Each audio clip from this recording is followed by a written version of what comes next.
নন্দপুর গ্রাম।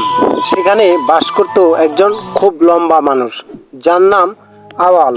সে গ্রামের অনেক লম্বা মানুষ, সবাই তাকে দেখে অবাক হয়ে থাকতো। একদিন সে এবং তার বড় ভাই এক গাছের নিচে বসে কথা বলতেছিল যে, বড় ভাই, তুমি আমাকে কিছু টাকা দাও, আমি ব্যবসা করব। বড় ভাই তখন তগ্নগত না করে দেয় যে, এখন এই মুহূর্তে আমার কাছে কোনো টাকা নেই, তুমি অন্য কোনো ব্যবস্থা করো। তারপর সে তার বড় ভাই বাসায় চলে যায়। বউর কাছে গিয়ে বলে, বউ, ডিম পোচ করে দাও। বউ ডিম পোচ করে একলা একলাই খেতে থাকলো। তখন সে অনেক রাগ হয়ে গেল।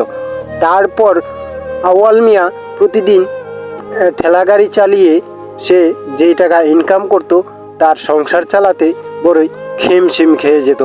সে কোনো কারণেই না পারতে ওঠে। তারপর সে একদিন এক ফলের দোকানে ফল কিনতে যায়।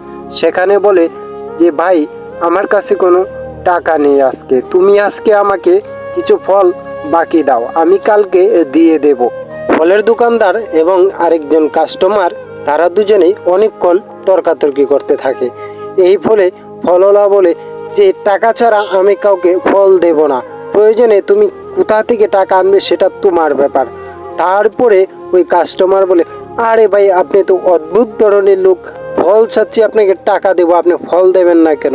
ও দোকানদার বলে যে, আমি তোমাদের মতো কাস্টমারের কাছে আমি কোনো ফল বিক্রি করব না। তারপর কাস্টমার দুজন খুবই রাগান্বিত হয়ে যায় তার উপরে। তারপর তারা দুজনেই একসাথে চেঁচাতে থাকে যে, তোমাকে আজকে আমাদেরকে ফল দিতেই হবে, না হলে তোমাদের দোকানদারি এখানে